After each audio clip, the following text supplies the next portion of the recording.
А кога станува збор за самиот центар во Скопје, односно улицата Димитрije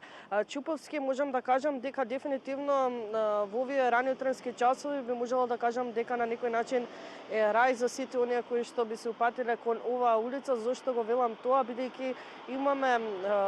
помал број на возила за разлика од оној кој што е вообичаен, односно еве да кажам умерен број на возила и не е буквално тргни застани како што се навикнати скопјани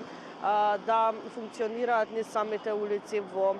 градот. Овде може да се забележи покрај умерен број на возила, исто така самите луѓе кои што чекаат автобус на автобуските постојки ги има во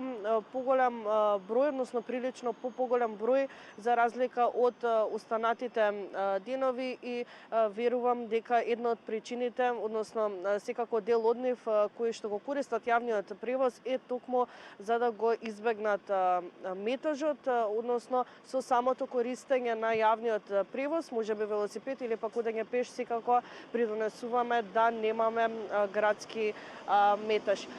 Тоа се сите информации кога станува збор за оваа улица каде што се наоѓаме во центарот на градот, а секако ќе напоменам дека и е прилично свежо и ладно во овие рани утренски часови, така да дефинитивно ако би оделе пеш, препорачувам да одите до некоја дестинација која што е прилично близу до вашиот дом или пак секако да одите со автомобил или пак да користите градски превоз. Што се однесува пак до останатиот дел од градот, зборувам за некои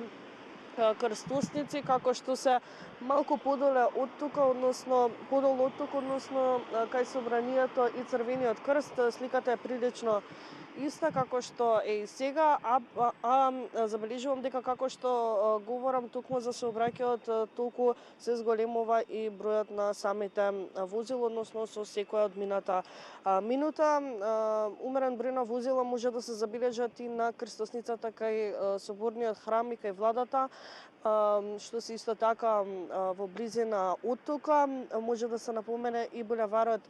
Александар Македонски со улица 16 на Македонска бригада, а да напоменам и за жителите на Кисела Вода дека не би имале никаков проблем доколку би се упатиле кон булеварот Борис Трајковски, со оглед на тоа дека барем сега за сега исто така имаме умерен број на возила, но и тој булевар некогаш знае да биде, односно да има огромна фреквенција и да представува проблем за многумина кои што сакаат да го поменат тој булевар. Ова е всушност ова се оние информации кога станува збор за скопските улици, а што се однесува за сите оние кои што ги почитуваат сообраќајните правила и прописи, секако би напоменала дека сите ние всушност со секој наш чекор, со секоја наша совесно однесување придонесуваме за голема безбедност во сообраќајот, како велат капка по капка вир, затоа треба да започнеме сами од себе и секако да ги кажам овие информации кои што дефинитивно биве замислиле кога станува збор за оваа тема, односно дека според многу податоци и анализи на Обединетите нации и на СЗО, 500 деца го губат животот како резултат токму на оние несовесни возачи и невнимание, а секако и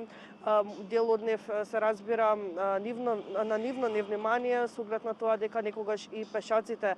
не внимаваат и секако при самиот крај ќе ги посочам и мобилните телефони кои што не стана на некој начин